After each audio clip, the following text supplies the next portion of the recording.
Essential question, when do rational numbers become hard to understand? Review lesson 2. Topic today is real numbers and rational numbers. Alright, so you have this diagram on your guided notes. You have this diagram on your guided notes, and I want to put in a few examples of these numbers by each other. We're going to start with the smallest circle, those natural numbers. Natural numbers include 1, 2, 3, and then I'm going to include a dot, dot, dot, meaning keep on going in that pattern. Whole numbers, let's put 0 by it because whole numbers include 0 as well as all the natural numbers. That's why natural numbers are inside it. And then we get a little bigger with integers.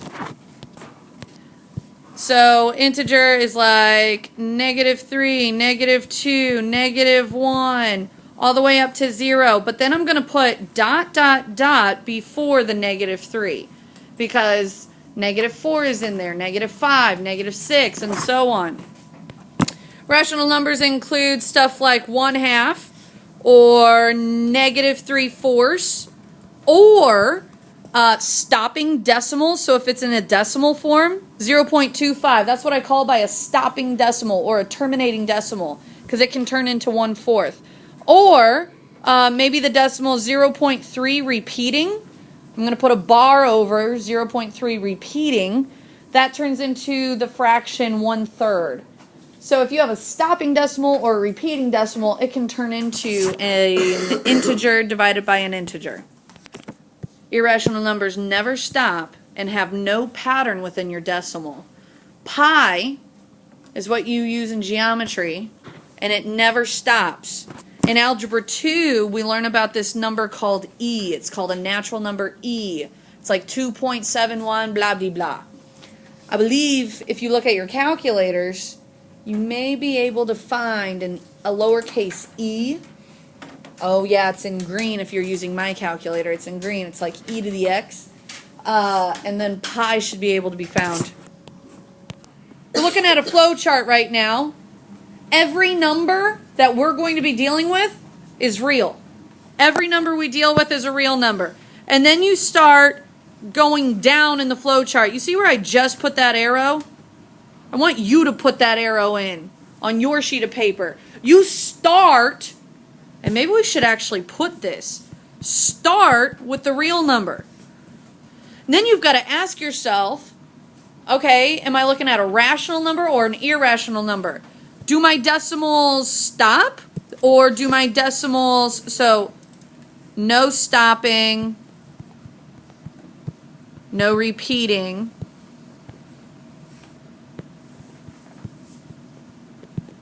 So if I don't have a stopping decimal or a repeating decimal, then I travel to irrational. Everything else, I travel to rational. And then I've got to ask myself, okay, is it a fraction or can it be reduced to an integer? So you've got to ask yourself, can it be a fraction or does it reduce to an integer? And if it reduces to an integer, well, is it just a negative integer and I stop? Or is it a whole number like 0, 1, 2, 3?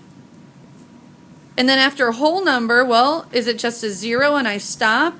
Or is it part of the natural numbers? This is how we can categorize. This is a flow chart of thinking how to categorize numbers. You already have this written down. We're going to use a number line to figure out what's least to greatest. Notice how there's no numbers on my number line. So, and these are all fractions. They're all fractions. None of them get past a whole or negative whole. So here's what I'm going to do. I want you to go to that second tick mark, put a 0. Or sorry, second tick mark from the right, put a 0. And then we're going to go 1, 2, 3, 4 spots to the left and then put a -1.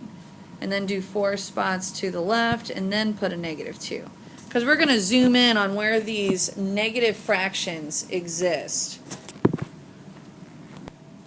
So when we take -3 and divide it by 8, we get about -0.375.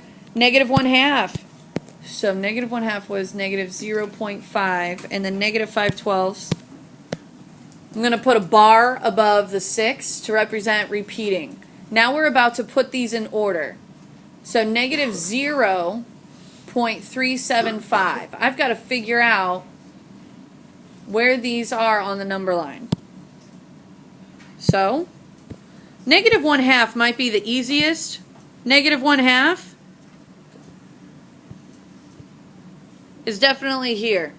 I could either put negative 1/2 or what you were used to, negative 0.5, what we just did. So, with that said, negative 0.375 is a little over to the left of negative 0.25, and then negative 0.416 repeating gets even closer. So maybe I could draw arrows. Like this goes here. This goes here, since I'm running out of room. How do we put them in order from least to greatest? Least to greatest goes from left to right. So from left to right, I'm looking at negative 0.5, comma, negative 0.416 repeating, comma, negative 0.375. Least to greatest. All right, here we go. If I have A plus 2B, what I'm going to do is substitute. So 2/3 goes in for A, plus 2 times negative 5/8 in for B. So I don't have to do order of operations yesterday. I'm going to multiply first. So, do we know how to take this in our calculator? 2 times negative 5/8. What's up, Kendall? You multiply 2 straight across to 5.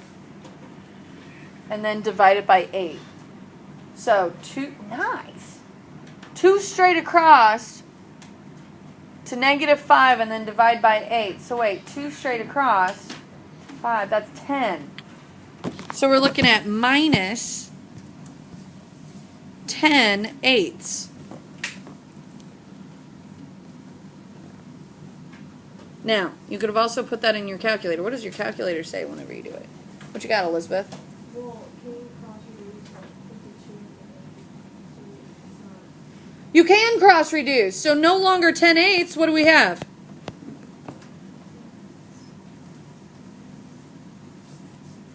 So instead of 10/8, how does that reduce? 5/4. Common denominator, what is it? It's 12. You guys are like uber good with fractions right now. I'm pretty impressed. 12.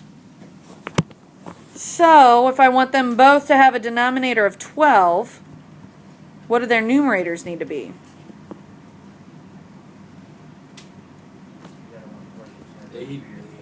So this one has to be multiplied by the 4. So we're looking at an 8.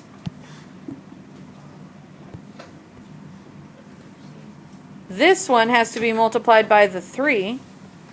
Looking at a 15.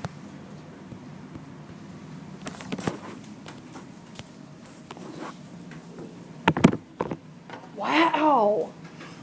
So what I'm hearing are strong fraction skills. What I fear is if your fraction skills are not strong, I'm going to be frank. Wow. Unless you go into construction, you don't really need, or I shouldn't say that, construction, cooking, culinary arts, that is, textiles. If you're going into any of that, yeah, you need strong fraction skills. Because whenever you're out on a job, you have got to, if you go into the iron workers and you can't do fractions, they're going to laugh at you. And the older guys are going to put a lot of pressure on you. I've seen it happen. So, if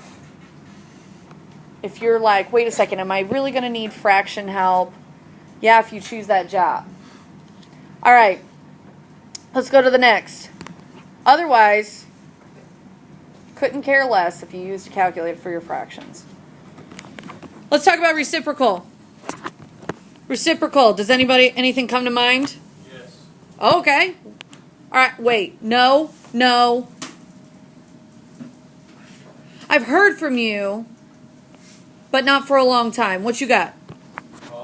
It's like flipping the fractions over. Flip the fraction. Oh!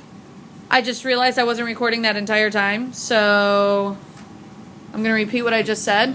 A reciprocal is an inverted fraction. For the next example, I'm going to plug in x, plug in y.